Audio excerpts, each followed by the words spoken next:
Coba tanyakan persamaan ini sama Rosuryo. Coba tanyakan, bagaimana mengimplementasikan ini dalam kode program. Coba.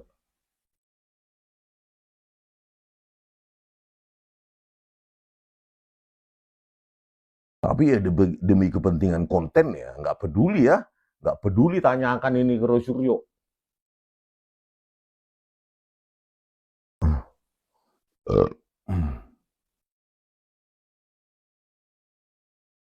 Nih, ya, nggak peduli.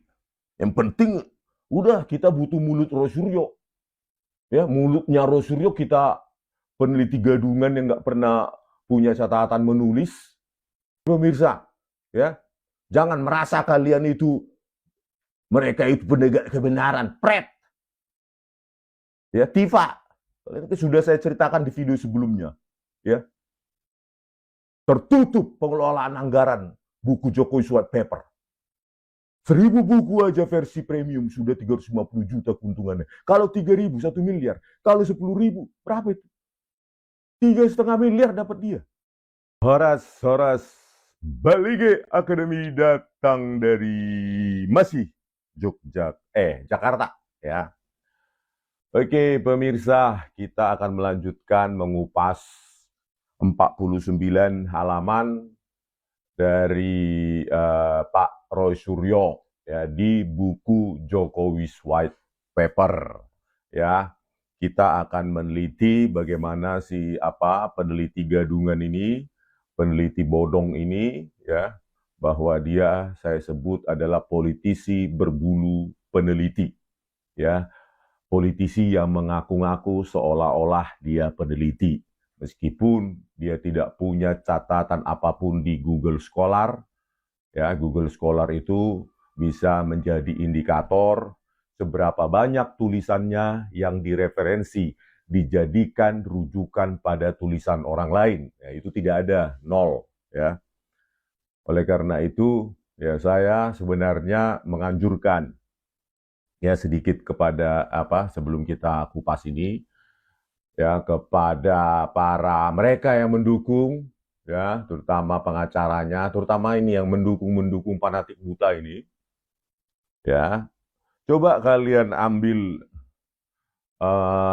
buku Jokowi's White Paper itu 49 halaman ya.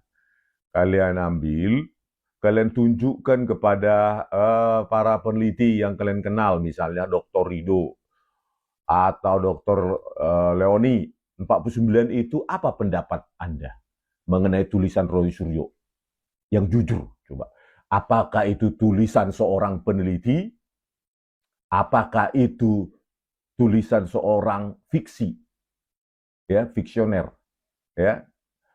Nah, itu ya, seorang yang menulis fiksi gitu. Jadi apakah itu ilmiah atau fiksi?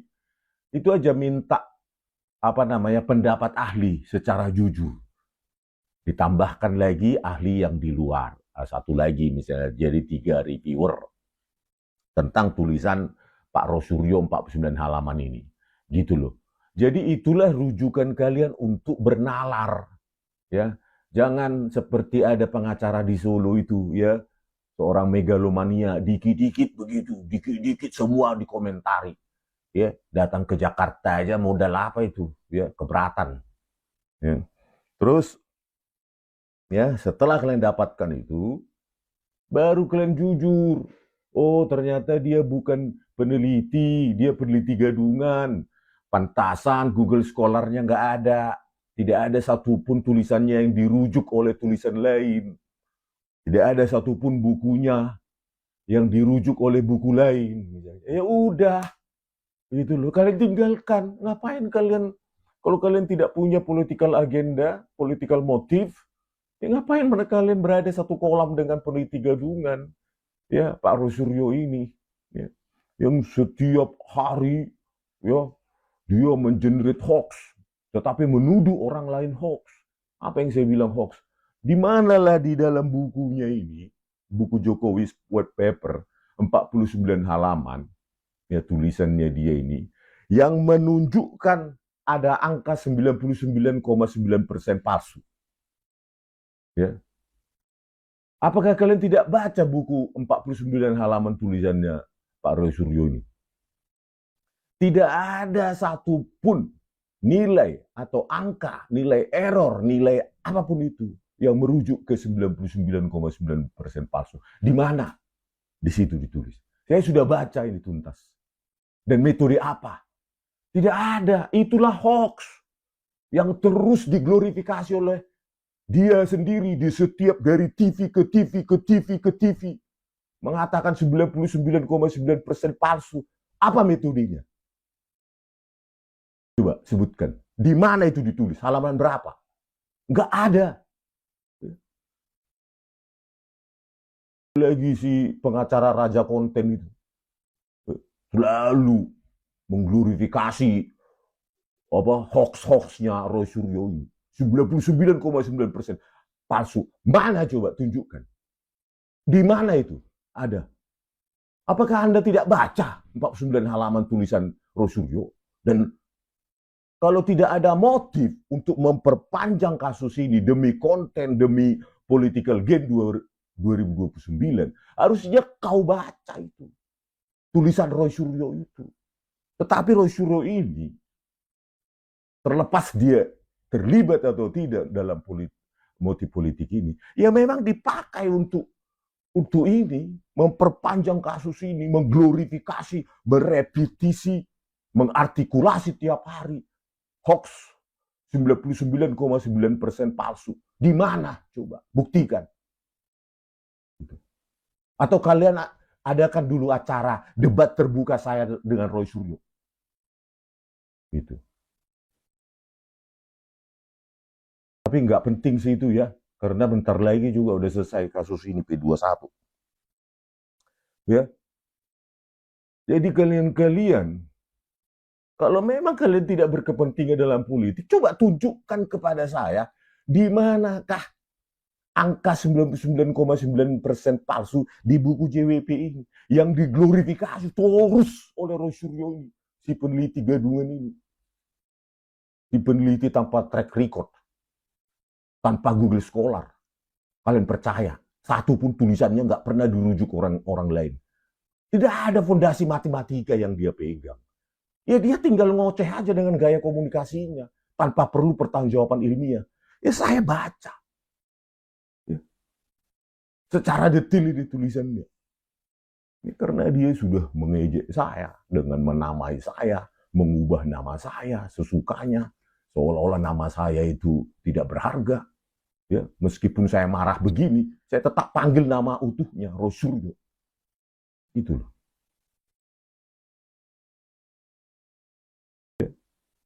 Jadi memang tidak ada angka itu.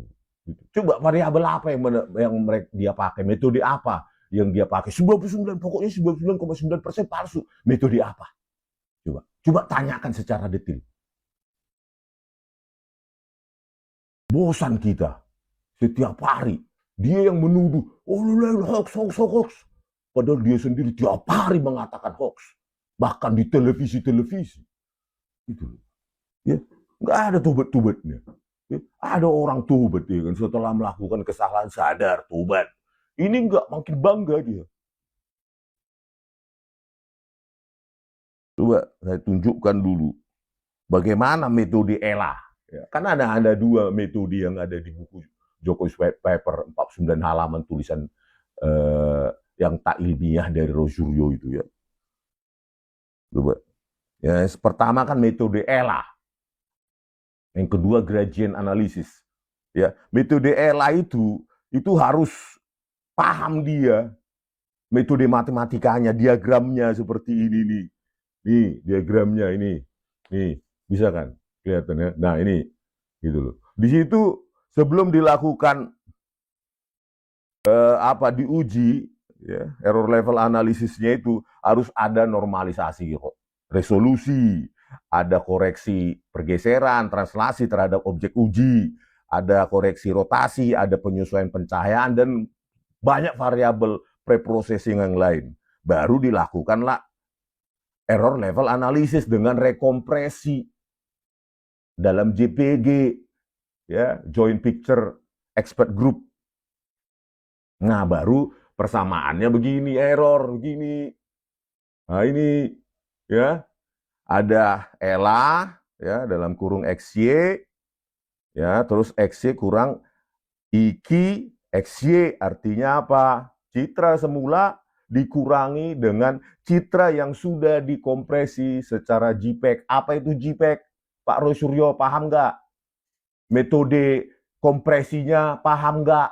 Tahun 2002 sudah ada tulisan saya di jurnal media teknik UGM ya, kompresi citra digital berbasis bi-art ortogonal untuk JPEG itu loh. Nah terus barulah dilakukan analisa berbasis blok, tiap blok analisa secara resolusi juga.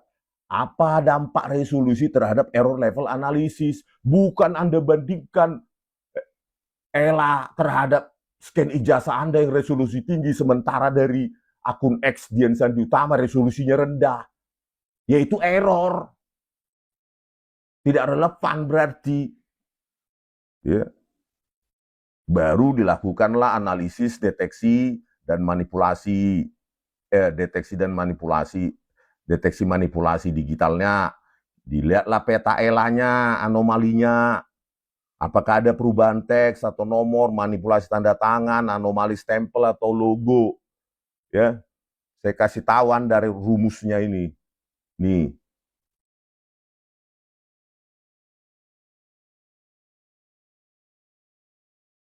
Nih, untuk berkali-kali diuji resolusi ini loh, persamaannya ini. Dapat.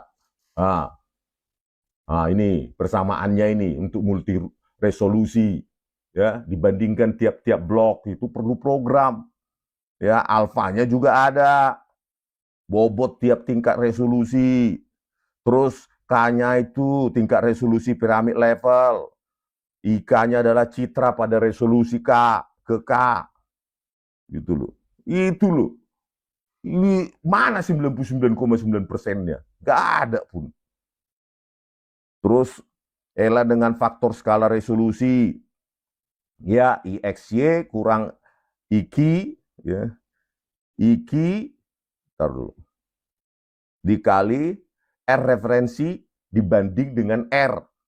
R referensi adalah resolusi referensi standar, misalnya 300 dpi, ya, 300 dpi, dots per inci, atau ppi, pixel per inci.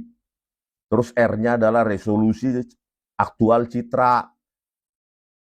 Ya, inilah dia persamaannya. Nih, untuk tiap blok citra. Itu loh. Itu punya persamaan semua. Jangan semena-mena karena orang nggak tahu, terus ada tipu-tipu 99,9% palsu. Metodenya apa? Ya nggak tahu. Nih, metodenya ini. Nih. Ya. Ini akan saya tulis, saya bantah semua tulisan Anda ini. Karena secara serampangan terus mengenerate seolah-olah paling hebat. 99,9% palsu. Itu aja Anda ulang-ulang mulai setahun ini. Gitu. Ya. Gak ada pun metodenya. Cuma masukkan citra, keluaran, entah apalah ini metode apa ini, tool Anda ini. Gak disebutkan juga di sini pakai tool apa Anda menghitung ELA. Coba. Untuk memetakan error level analisis ini, pakai metode apa coba? Pakai software apa? Software gratisan atau software berbayar? Sebutkan harusnya. Anda paham nggak? Jengkel gitu. Terus bangga kali menyebutkan ini. Seolah-olah udah pakar kali. Ya. Menyebutkan satu persamaan aja, menjelaskan nanti nggak bisa. Telanjangilah kau nanti di pengadilan. Nah inilah dia bandingkan apanya. Ya kan? ELA-nya dia, entah pakai apanya, softwarenya. Terus dia ceritakanlah. Cuma cerita aja. Nggak ada pun variabel apa. Padahal banyak variabel tadi kan, persamaan-persamaan yang saya tunjukkan. Ada resolusi di situ. Ya. Terus ada blok, berapa blok dia Anda bagi itu untuk menghitung ELA. dalam sebuah citra digital. Ada faktor key di situ. Coba saya baca kekonyolannya ini, ya, si ahli gadungan ini. Hasil ELA secara nyata jelas terlihat dalam uji ketiga ijazah ini, di mana ijazah pertama adalah ijazah asli nomor 6174/654 tertanggal 11 Juni 91. Tampak jelas separuh foto ijazah sebelum dielah dan separuhnya sesudah dielah. Masih bisa terbaca huruf I, J, dan A pada tulisan ijazah. Juga tanda tangan Rektor UGM saat itu Profesor Dr. Insinyur Muhammad Adnan. Itulah penjelasan terhadap ELA, terhadap ijazah fotokopi dia yang di-scan ya, terus diELA katanya. Tulisan ijazah pas foto tanda tangan rektor dan dekan logo UGM yang berada di tengah. Bahkan cap legalisir pun masih sangat jelas terlihat yang membuktikan bahwa ijazah saya tahun 91 tersebut terbukti asli tanpa ada rekayasa apapun pada bagian-bagiannya. Hasil sama bisa dilihat juga hasil ELA dari ijazah asli lulusan FKT UGM tahun 1985, di mana masih terlihat jelas juga pas foto cap logo UGM dan bahkan materai. Nah, itulah untuk punyanya dia. Ya jelaslah resolusi yang kau pakai tinggi. Kan ada faktor resolusi dalam persamaan ELA untuk menghitung error pada setiap blok-blok di citra digital itu. Ya jelaslah. Ya, bukan itu masalahnya. Itu terlihat atau tidak terlihat. Ya. Apakah seragam? Tidak seragam rasio kompresi pada hasil yang di-ELA itu yang dideteksi, bukan masalah dibaca atau tidak dibaca, terbaca atau tidak terlihat. Ini karena ini masih bisa sisanya, oh ini punya saya asli. Karena resolusinya tinggi. Terus ini yang di-upload Dian Sandi Utama sudah blur, resolusi rendah. Saya baca analisa konyol-konyolan ini. Hasil sangat berbeda tampak saat ELA dilakukan pada ijazah Jokowi versi uploadan Dian Sandi di X tanggal 1 April 2025 sebelumnya. Saat masih separuh di ELA saja, logo UGM tanda tangan rektor separuh pas foto, bahkan tulisan IJA sudah tidak tampak. Apalagi setelah di ELA seluruh ijazah Jokowi ini, maka hancurlah hasilnya. Hancurlah hasilnya. Apa arti hancurlah hasilnya? Coba. Saat masih separuh di ELA saja, logo UGM tanda tangan rektor separuh pas foto, bahkan tulisan IJA sudah tidak tampak. Apalagi setelah di ELA seluruh ijazah Jokowi ini, maka hancurlah hasilnya. Jangankan tulisan, karena logo UGM di tengah, pas foto dan lainnya tidak tampak lagi. Ya, ini jelas membuktikan bahwa ijazah tersebut sudah direkayasa bagian-bagiannya. Bagian apa? Coba. Di sini nggak ada jelaskan bagian apa, coba. Di mana? Gitu. Ya. Parah sih. Ya apa ini? Ya, suka menjelekkan orang, mengatakan orang hoax, ya, melabel orang pengkhianat, ya, membelok-belokkan, merendahkan nama saya. Pak Roy Suryo memang Anda gaya politiknya, komunikasinya buruk juga, ya. Apalagi jadi peneliti, jadi politisi aja Anda, politisi yang buruk. Coba saya tantang Anda, Pak Roy Suryo, kalau Anda merasa bukan peneliti gadungan, downsampling dulu, downsize dulu, scan ijazah fotokopi Anda. Coba, lakukan ekivalen dengan ijazah yang diupload oleh Dian Sandi Utama. Coba, ijazah Pak Jokowi itu. Seragamkan itu resolusinya, ya, DPI-nya atau PPI-nya, terus bandingkan. Ketika Anda resize atau downsize scan ijazah fotokopi Anda itu, Anda turunkan Bisa nggak terbaca logo UGM dan tulisan yang Anda klaim di sini? Tidak terbaca juga. Bukan begitu cara menganalisa Ella. Aduh. Bukan masalah tampak atau tidak tampak. Itu ya, itulah mengindikasikan area-area atau blok-blok di dalam citra digital yang terdeteksi kompresinya itu tiba-tiba naik, tiba-tiba turun daripada blok-blok tetangganya. Itu artinya. Tahu nggak ada rasio kompresi? Arah ini ya, penjelasannya aja pun nggak ada ilmiahnya. Hancurlah hasilnya. Apalagi setelah diela seluruh ijazah Jokowi ini, maka hancurlah hasilnya. Jangankan tulisan, ini apa ini, maka hancurlah. Itu kan kualitatif. Kalau ilmiah itu harus kuantitatif. Berapa persen hancurnya? Berapa persen rusaknya? Tidak terbacanya. Coba. Berapa persen dari total blok di dalam citra digital itu yang terdeteksi ada indikasi manipulasi digital? Itu ilmiah. Gak pernah nulis buku sih, gak pernah nulis paper, jurnal sih, ngomong semena-mena. Ya. Coba nanti siapapun yang berdebat dengan Roy Suryo di televisi, ya, coba kalian tanyakan dulu. Dari mana klaim dia 99,9%? Pakai metode apa? Metode Ella di mana di dalam tulisan ini? Apa metodenya? Bagaimana dia menghitung sampai dapat nilai 99,9% palsu? Bosan orang setiap 1 tahun ini ya, menuduh orang mengenerate hoax. Padahal dia sendiri nggak bisa bertanggung jawab apa lah ini penjelasannya. Apalagi setelah diela seluruh ijazah Jokowi ini, maka hancurlah hasilnya. Hancurlah hasilnya. Coba kalian baca itu di buku, kalau kalian sudah membeli buku JWP. Halaman 25. Itulah tulisan Rasulullah. Maka hancurlah hasilnya.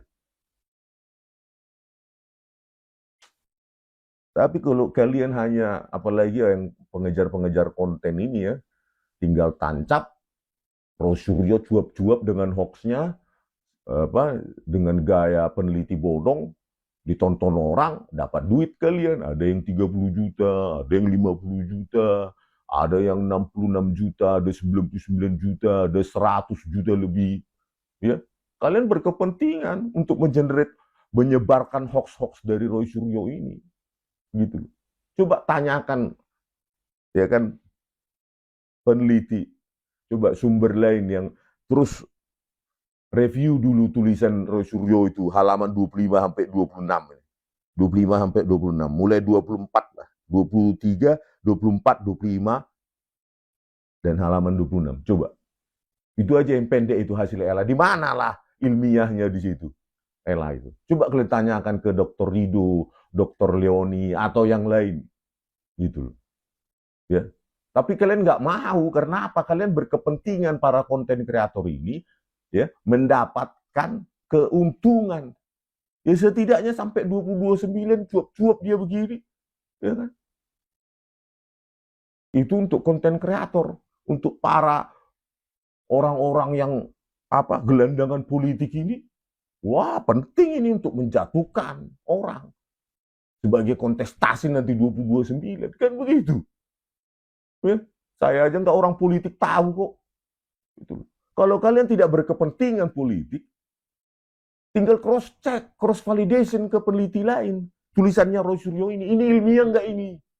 Itu jangan saya lah. Ya. Orang lain. Itu loh. Apakah ini ilmiah atau ini hanya sekedar hoax yang terus diulang-ulang di televisi? Itu loh. Menganalisa Ella saja nggak paham. Persamaannya pun nggak paham. Apalagi menganalisanya. Nih.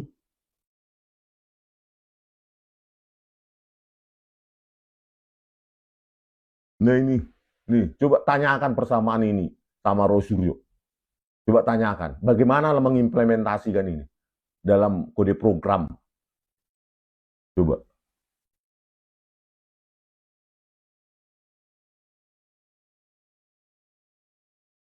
Tapi ya demi kepentingan konten ya, nggak peduli ya. Nggak peduli tanyakan ini ke Rosuryo.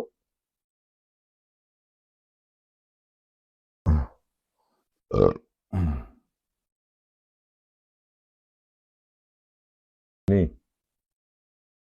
ya, nggak peduli. Yang penting, udah kita butuh mulut Rosuryo. Ya, mulutnya Rosuryo kita peneliti gadungan yang nggak pernah punya catatan menulis, nggak peduli, yang penting dia pintar komunikasi, gayanya itu. Nanti buka baju dia begini, ada tulisan-tulisan mengejek Pak Jokowi dan apanya keluarganya, udah senang, hore. Itu. Tapi udahlah, kita harus udah ini. Ya. Kalau saya yang paham, ya saya sadar saya salah. Kok bisa salah? Ya karena kalian nggak paham. Gitu loh. Nggak paham tapi menuduh. Bukan bidangnya juga, sok-sokan berkomentar pengacara raja konten ini. Udah nggak paham, tapi berkomentar lagi, menuduh pengkhianat, pembelot. Kalau nggak berhenti kau, raja konten, ya, pengacara raja konten. Kalau masalah personalmu, yang lain-lain itu saya nggak usah. Hubungan spesial dengan klien itu, udahlah itu urusan orang lain. Tapi kalau kau nggak berhenti, ya, nggak berhenti kau menuduh saya pengkhianat, pembelot,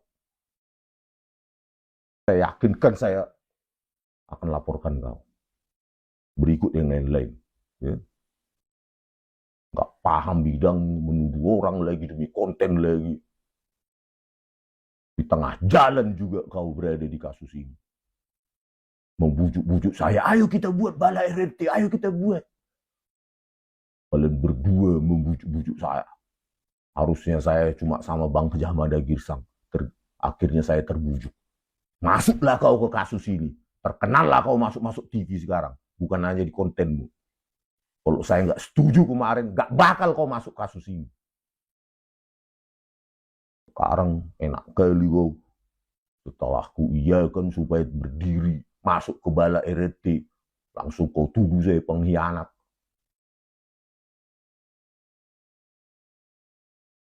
Oportunis kau. Masuk TV kau merendah-rendahkan saya kau. Kaulah sama si apamu itu membujuk-bujuk saya. Terus membujuk-bujuk saya, konsisten membujuk-bujuk saya untuk membentuk bala RRT, bala RRT. Padahal saya keluar dari tim sana itu. Saya pinginnya sendiri. Sekarang cuap-cuap lah kau sok paling suci kau. Ya, semua orang tahunya itu masalah personalmu itu. Sekarang kau sok paling hebat kau, sok paling pahlawan, sok mengeluarkan duit kau di kasus ini. Kau dapat keuntungan dengan kontenmu itu. Enak kali kau menuduh-nuduh saya dengan enteng mulutmu itu. Menuduh saya pengkhianat. Padahal kau pendompleng, penumpang gelap di kasus ini. Di tengah jalan membujuk-bujuk saya. Enak kali kau sok pahlawan kau dianggap orang. Sebenarnya tahunya aku masalah personalmu itu. Yang nggak maunya saya membongkar itu. Karena itu masalah personal. Saya menghargai. Personal is personal. Tapi melihat mulutmu, seolah-olah kau orang paling hebat. Ya. Kalau kau teruskan itu, ya, label-labelmu itu terhadap saya, akan saya laporkan kau. Dengan enaknya kau mengatakan saya pembelot, pengkhianat. Mulutmu itu. Tengah jalan kau penumpang gelap kasus ini. Membujuk-bujuk saya. Sampai berantem kau dengan AS kau.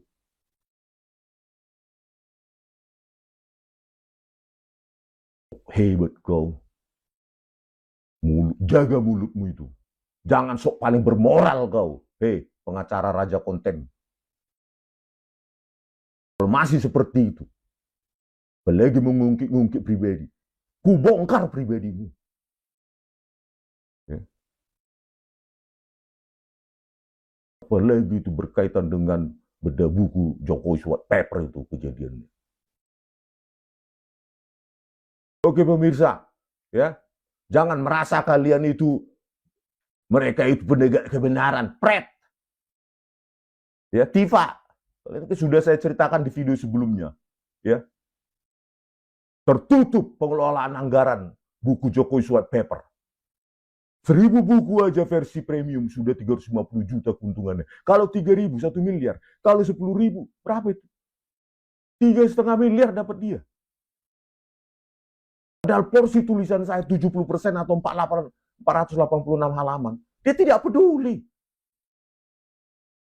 Saya saja bisa ditipu dia, apalagi kalian. Itu loh. Kalau 5.000, berapa itu? Kali 350.000 untungnya. Modal 150.000 versi premium. Dijual 500.000. Keuntungan 350.000. Ya, anggap aja untuk reseller 50.000. 300.000 per buku. Ya, kalau 1.000, 300 juta. 5.000, 1,5 miliar. Gak peduli dia hak orang lain. Begitu kalian moralitas semacam itu, kalian bilang penegak kebenaran. Cuma duit segitu aja dia gelapkan. Ya, jadi jangan kalian glorifikasi mereka ini seperti dewa. Ya, adalah satu peneliti gadungan, Prof. Suryo. Adalah satu memanfaatkan beda buku Jokowi White Paper. Untuk hubungan-hubungan spesial mereka. Adalah satu, harusnya buku JWP itu dikelola terbuka. Tetapi dimakan semua. Dikelola secara tertutup, seolah-olah itu tulisannya. Moralitas mereka juga berantakan kok. Jadi jangan kalian anggap mereka itu dewa. Ya. Nggak dewa mereka itu. Penuh masalah juga. Itu loh. Jangan ketika melihat orang lain seolah-olah rendah-rendahnya manusia, tidak bercermin pada dirinya. Belum lagi nggak sadar narapidana kasus Tupa. Parah kau. Ya. Peneliti gadungan. Oke, sampai jumpa di video kami selanjutnya.